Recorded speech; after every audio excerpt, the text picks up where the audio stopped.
नमस्कार, आप देख रहे हैं WH न्यूज जन जन की आवाज़। मैं विजय खौसे। हमारे चैनल को आपने सब्सक्राइब नहीं किया तो तुरंत करें। तो आइए सुनते हैं आज की पत्र परिषद।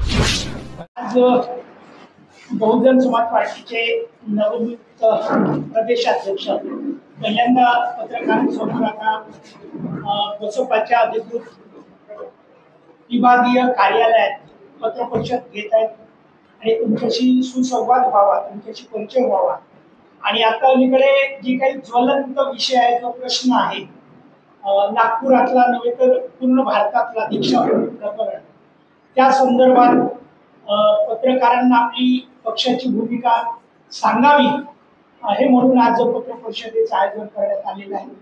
बहुजन समाज पार्टीचे प्रदेशाध्यक्ष ॲडव्होकेट सुनील डोंगरे जे आहेत बाजूला, इथे आपल्या वर्धेचे जे जिल्हाध्यक्ष आणि वर्धेचे जे उमेदवार होते ते मोहनजी गायकवाड आहेत। शेजारी यशवंतजी निकोसे म्हणजे माजी मंत्री उत्तर प्रदेशचे होते ते आहेत।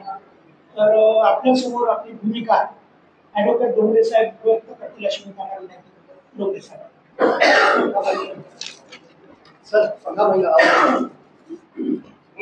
पंखा बंद करा, आवाज येतो। पंखा बंद करा, बेटा पंखे बंद करा। नमस्कार, जय भीम, आदाब साथियों। सबसे पहले तो मैं आप सभी पत्रकार भाइयों का यहाँ पर तहे दिल से बहुजन समाज पार्टी महाराष्ट्र स्टेट की तरफ से स्वागत करता हूँ और धन्यवाद करता हूँ कि आप यहाँ पर पधारे। आज की ये पत्रकार परिषद हम लोगों ने इसलिए भी आयोजित करी कि अभी अभी बहुत ही ज्वलंत इशू दीक्षा भूमि का है जो आप लोगों के सामने है। एक दो दिन पहले ही यहाँ के जो होम मिनिस्टर है माननीय फडणवीस साहब को ये बात कहनी पड़ी सभागृह में कि हम इस जो फंड अलोकेट किया है उस फंड को और उस कार्य को हम स्थगित दे रहे हैं। इसके संदर्भ में वहाँ पर 2 दिन पहले बड़ा आंदोलन हुआ। बुद्ध समाज के या दीक्षा भूमि को और बाबा साहब को अपना नेता, अपना सब कुछ, अपना मसीहा मानने वाले सारे बुद्ध धर्मीय लोग, बुद्ध धर्मीय नहीं तो बहुजन समाज के सारे लोग वहाँ पधारे। उन्होंने वो सारा किस्सा देखा, किस तरीके से अंडरग्राउंड जो पार्किंग के बारे में जो इनका एलोकेशन था, इनका प्लानिंग था, वो किस तरीके से फेल हुआ। ये सारी चीज़ें आप सभी जानते हैं, हम भी जानते हैं। लेकिन उस संदर्भ में जो कुछ गवर्नमेंट ने अभी डिक्लेरेशन दिया, उस डिक्लेरेशन के संदर्भ में हमारी जो भूमिका है, बहुजन समाज पार्टी की जो भूमिका है, वो आप लोगों के सामने रखने के लिए मैं यहाँ पर आया।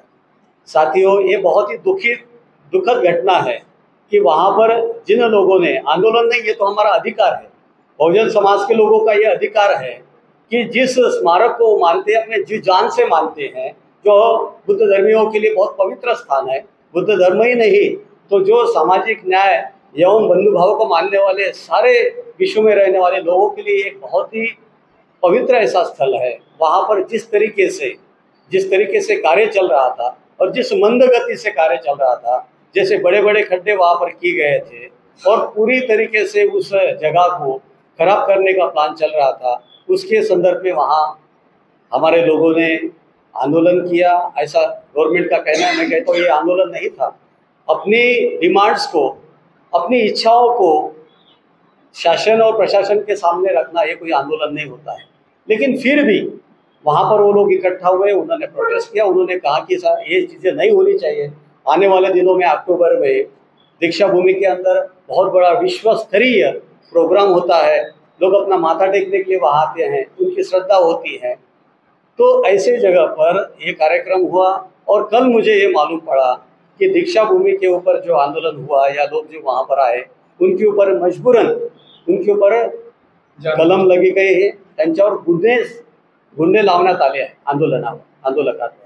तर आमची डिमांड ही आहे, बहुजन समाज पार्टी महाराष्ट्र स्टेटच्या वतीनं ही आमची मागणी आहे, ही आमची डिमांड आहे की त्या आंदोलकावर जेवढेही गुन्हे लावले आहेत, जेवढीही संख्या त्यांची असेल, शासन आणि प्रशासनाने ते गुन्हे लवकरात लवकर वापस घेण्यात यावे, ही आमची पहिली डिमांड आहे। दुसरी डिमांड आहे की यशवंत स्टेडियम पटवर्धन ग्राउंड जे डॉक्टर बाबासाहेब आंबेडकर जन्मशताब्दी स्मारक बनवण्याची जागा तात्काळ देण्यात यावी और महाराष्ट्र सरकारने मुंबईत सुरू असलेल्या या सरकारच्या शेवटच्या अधिवेशनामध्ये नागपूरच्या दीक्षाभूमी स्मारक समितीला पूर्वेकडील आरोग्य विभागाची व उत्तरेकडील कॉटन रिसर्च सेंटरची जागा 99 वर्षाच्या लीजवर विनाविलंब उपलब्ध करून द्यावी, जेणेकरून त्या ठिकाणी अंडरग्राऊंड पार्किंग, सौंदर्यीकरण व विकास कामाचे नियोजन करता येईल. असे न झाल्यास येता धम्मचक्र प्रवर्तन दिनी आंबेडकरी जनता त्या नेत्यांना दीक्षाभूमीवर पाय ठेवू देणार नाही किंवा हाकलून लावेल अशी शक्यता आहे. या कामी महाराष्ट्र शासनाने विनाविलंब पावले उचलावी, अन्यथा बहुजन समाज पार्टी महाराष्ट्र प्रदेश या जन आंदोलनात सक्रिय सहभाग घेऊन संपूर्ण महाराष्ट्रभर हे आंदोलन जनमानसापर्यंत घेऊन जाईल. तिसरी आमची डिमांड आहे, अंबाझरी उद्यानाच्या बाजूचे डॉक्टर बाबासाहेब आंबेडकर सांस्कृतिक भवन जे तोडलेले आहे, अजूनपर्यंत पुनर्बांधणी करण्यात आलेली नाही. त्या सांस्कृतिक भवनाची पुनर्बांधणी लवकरात लवकर करण्यात यावी.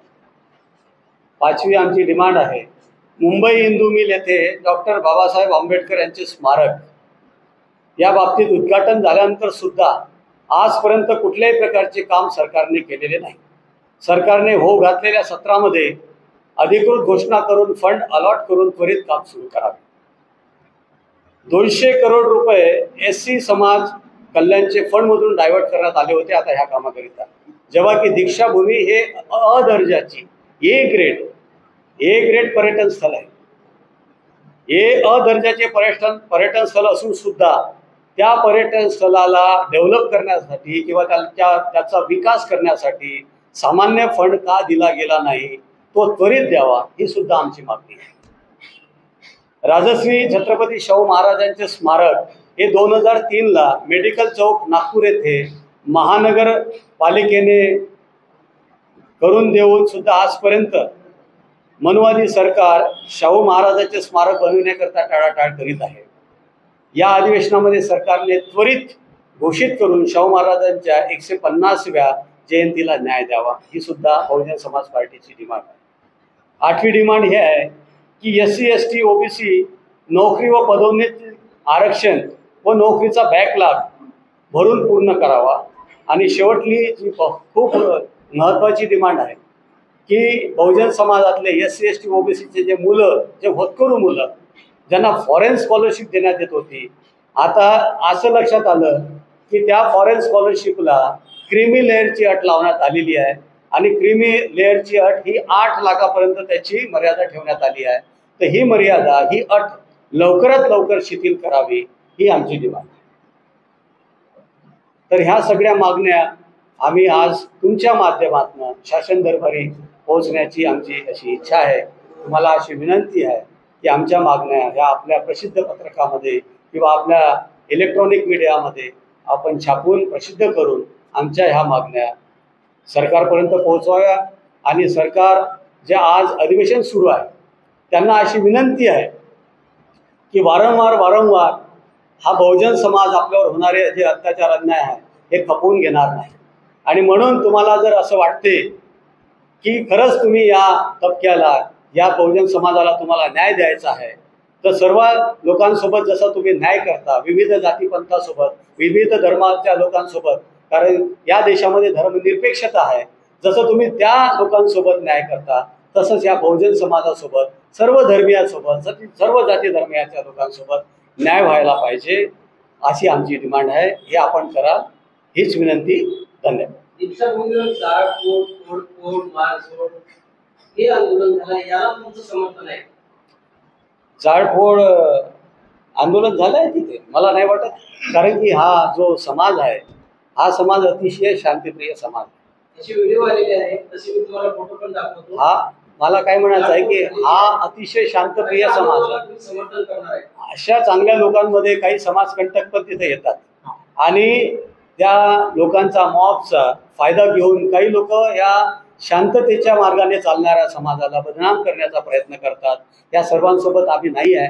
आम्हाला हे माहीत आहे की हा जो समाज आहे, जो बाबासाहेब फुले शाहूला मानणारा समाज आहे, हा बाबासाहेबाच्या संविधानाला बिलकुल या प्रकारे मानतो की आमच्या हाताने कुठली चूक झाली नाही पाहिजे.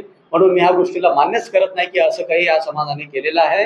कोणीतरी बाहेरून येऊन ह्या गोष्टी घडून दिलेल्या आहे. म्हणून शासनाला माझी अशी विनंती आहे की त्यांनी या लोकांवर, जे लोक तिथे आपला अधिकार मागण्यासाठी गेलेले होते, येत्या 14 ऑक्टोबरला जिथे कार्यक्रम व्यवस्थित व्हायला पाहिजे हे सांगण्यासाठी गेलेले होते, त्या लोकांवर लावलेले गुन्हे त्वरित वापस घेण्यात.